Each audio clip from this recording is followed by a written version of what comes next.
माननीय पोलीस आयुक्त साहेब यांनी दिलेल्या आदेशाप्रमाणे व इलेक्शन कमिशनच्या आदेशाप्रमाणे कोळशेवाडी पोलीस स्टेशनमध्ये ड्रोनचा वापर करण्यात येत आहे।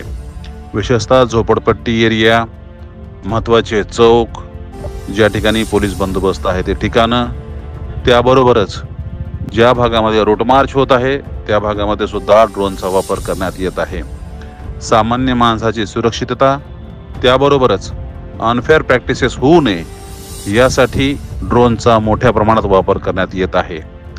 कोळशेवाडी पोलीस स्टेशनने 5 ड्रोन भाड्याने घेतलेले असून त्याचा वापर पूर्ण कोळशेवाडी हद्दीमध्ये करण्यात येत आहे।